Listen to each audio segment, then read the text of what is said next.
बुलेटिनची सुरुवात करूया अतिशय महत्त्वाच्या बातमीने। मुंबईतील चौपाटीवर अक्षरशः प्लास्टिकचं साम्राज्य पाहायला मिळते। कचरा सफाई सुशोभीकरणावर कोट्यवधी रुपये खर्चले आहेत, मात्र कोट्यवधी रुपये खर्च करूनही सर्वत्र कचराच पाहायला मिळते। मुंबई महानगरपालिकेचा निधी नक्की खर्च कुठे होतोय? चौपाटी स्वच्छतेबाबत लोकशाही मराठीनं रियालिटी चेक केलाय। मुंबईची ओळख असलेले विस्तीर्ण समुद्र किनारे आज प्लास्टिकच्या विळख्यात अडकले। मुंबई महानगरपालिका दरवर्षी कचरा सफाई आणि सुशोभीकरणावर कोट्यवधी रुपयांची तरतूद करते, मात्र प्रत्यक्षात ग्राउंड रियालिटी काय आहे? तर जुहू चौपाटीवरील आज पर्यटकांना फिरण्यासाठी जागा नाहीये, वॉक करण्यासाठी येणाऱ्या नागरिकांना देखील या ठिकाणी जागा नाही, कारण त्या ठिकाणी पसरले प्लास्टिकच्या कचऱ्याचं साम्राज्य। कोट्यवधी रुपये खर्च करूनही परिस्थिती जैसे थे। महानगरपालिकेच्या या संत कारभारावर आता मुंबईकरांनीच प्रश्नचिन्ह उपस्थित केलेत। एका बाजूला स्वच्छ मुंबईचा नारा केला जात असताना दुसऱ्या बाजूला या कचऱ्याच्या साम्राज्यानं किनाऱ्यांचे विद्रुपीकरण केलंय। यावर तिथल्या स्थानिक आणि दररोज चालण्यासाठी येणारे नागरिक यांचं काय म्हणणं आहे, या संदर्भात त्यांच्याशी बातचीत केली आहे लोकशाही मराठीच्या प्रतिनिधी मीनाक्षी म्हात्रे यांनी। मी सध्या प्रसिद्ध अशा मुंबई शहरातील जुहू चौपाटीवरती आहे। आपण पाहतोय की जुहू चौपाटीवरती जवळपास कचऱ्याचं प्रचंड साम्राज्य जे आहे ते या ठिकाणी पाहायला मिळतंय। संपूर्ण जुहू चौपाटी जर आपण पाहिली तर या ठिकाणी प्लास्टिकचा कचरा असेल किंवा प्लास्टिकच्या पिशव्या असतील, बाटल्या असतील, इतर टाकाऊ वस्तूंचा ढीग जो आहे तो साचलेला या ठिकाणी पाहायला मिळतोय। इथे मॉर्निंग वॉक करण्यासाठी आलेले सर्वसामान्य आहेत, इथलेच नागरिक आहेत। सर, खरं तर काय सांगाल, ही परिस्थिती का निर्माण झालेली आहे? पहिल्यांदा जुहू चौपाटीवरती अशा पद्धतीत कचऱ्याचं साम्राज्य जे आहे ते पाहायला मिळतंय, विशेषतः प्लास्टिकचा कचरा पाहायला मिळतोय। या बीचवर गेल्या 15 दिवसापासून ही परिस्थिती निर्माण झालेली आहे आणि प्लास्टिकचा कचरा दररोज वाढत आहे।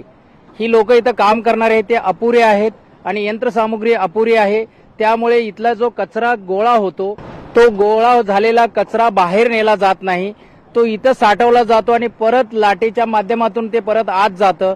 असे हे खेळ सुरू आहेत, त्यामुळे हा कचरा जोपर्यंत इथनं लिफ्ट होणार नाही तोपर्यंत ही समस्या अशीच राहणार आहे। यामुळे प्रचंड महिला वर्गाला त्रास होत आहे। मॉर्निंग वॉकला येणारे जे सिनियर सिटीजन्स आहेत त्यांना प्रचंड सहन करावा लागतो, त्याचा त्रास होतो।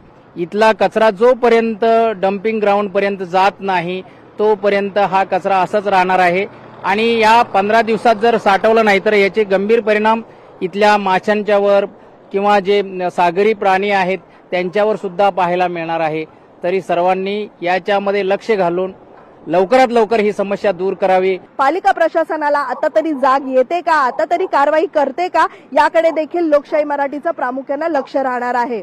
व्हिडिओ जर्नलिस्ट अनिकेत गज्जासह मीनाक्षी म्हात्रे, लोकशाही मराठी, मुंबई। मुंबईतील प्रसिद्ध पर्यटन स्थळ असलेल्या जुहू चौपाटीवरती सध्या मी आलेली आहे।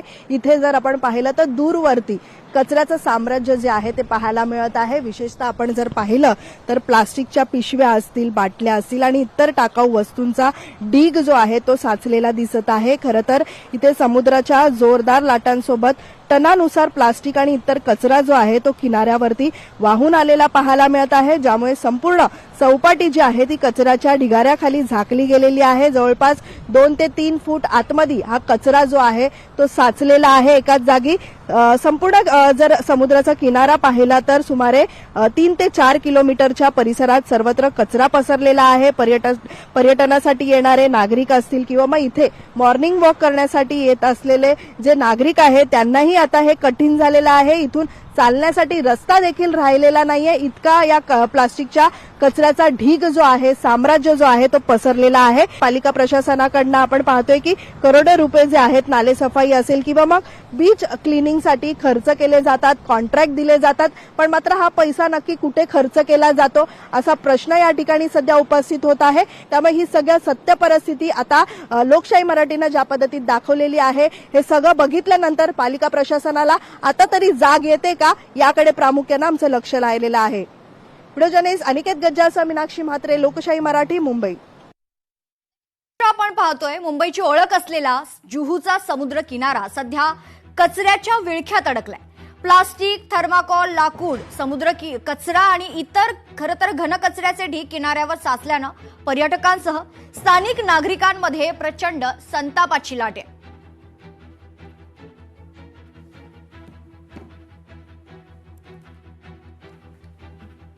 तर ही दृश्य आपण पाहतोय. मुंबईची ओळख असलेले विस्तीर्ण समुद्र किनारे आज प्लास्टिकच्या विळख्यात अक्षरशः अडकलेले आहे. त्याच्यामुळे लोकशाही मराठीनं अनेक प्रश्न यावेळी उपस्थित केले. जुहू समुद्र किनाऱ्यावर एवढ्या मोठ्या प्रमाणात कचरा कसा साचला हा महत्वाचा सवाल आहे. पावसाळ्यापूर्वी समुद्र किनाऱ्याच्या स्वच्छतेसाठी कोणती पूर्वतयारी करण्यात आली होती का ते देखील पाहणं महत्वाचं आहे. कारण ही दृश्य पाहिल्यानंतर कोणतीही उपाययोजना करण्यात नाही आलेली आहे हे स्पष्ट होतंय.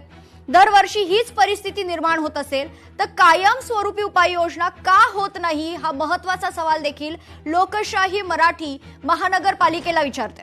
नाले आणि ड्रेनेज मधून समुद्रात जाणारा कचरा रोखण्यासाठी कोणती यंत्रणा कार्यरत आहे का? समुद्र किनारा स्वच्छ करण्यासाठी किती कर्मचारी आणि यंत्रसामग्री तैनात करण्यात आली आहे हा देखील तितकाच महत्वाचा सवाल आहे. हा संपूर्ण कचरा हटवण्यासाठी किती वेळ लागणार आहे? महानगरपालिकेने या गोष्टीची दखल घेतल्यानंतर हा संपूर्ण समुद्र किनारा केव्हा स्वच्छ होईल, किती वेळात स्वच्छ होईल हे पाहणं देखील तितकंच महत्वाचं असेल.